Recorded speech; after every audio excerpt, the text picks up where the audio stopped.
Finding a guy is maybe not your best economic choice in the long term, the author said, adding, men can be very dangerous to women. In talking about obsessed fans for whom the show really guides them, Bushnell told the New York Post landing their own, Mr. Big, the main love interest of Sex and the City's main character, Carrie Bradshaw, should not be the takeaway from the show. The reality is, finding a guy is maybe not your best economic choice in the long term, claimed Bushnell, who went on to say, men can be very dangerous to women in a lot of different ways.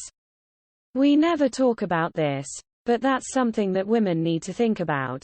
You can do a lot less when you have to rely on a man, the author insisted. The TV show and the message were not very feminist at the end, she said. But that's TV. That's entertainment. That's why people should not base their lives on a TV show. Bushnell added Sex and the City wasn't supposed to be just about the physical act of sex, but rather, it was meant to be about the larger idea of what's sexy, such as doing business, being ambitious, staying up until 4 in the morning and partying, power conversation, and getting to the number 1 table in the New York was sexy. It was exciting, but at the same time, it was filled with landmines like Harvey Weinstein, Bushnell said. These men are freaking scary.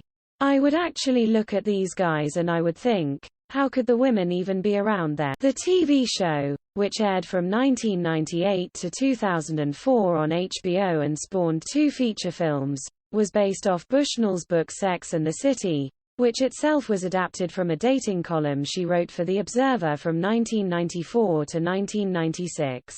That is my story and the story of my friends, single women in their 30s, Bushnell said of her dating column.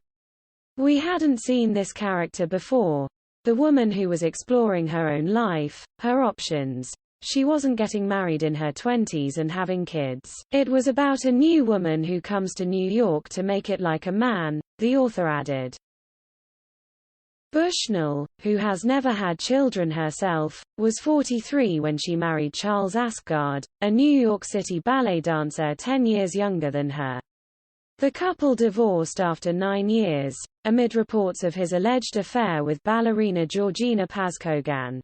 She was a younger woman, and if a 23-year-old is after your 42-year-old husband and they work, travel and dance together, there are situations where you can't compete, Bushnell said, according to the New York Post. It's just kind of the law of the jungle. As for whether she was surprised to see that Sex and the City is making a return, Bushnell said she wasn't, stating, HBO's going to make money on it. They're going to exploit it as much as they can. They rebooted Gossip Girl. If they didn't reboot Sex in the City, it would be really strange, she said.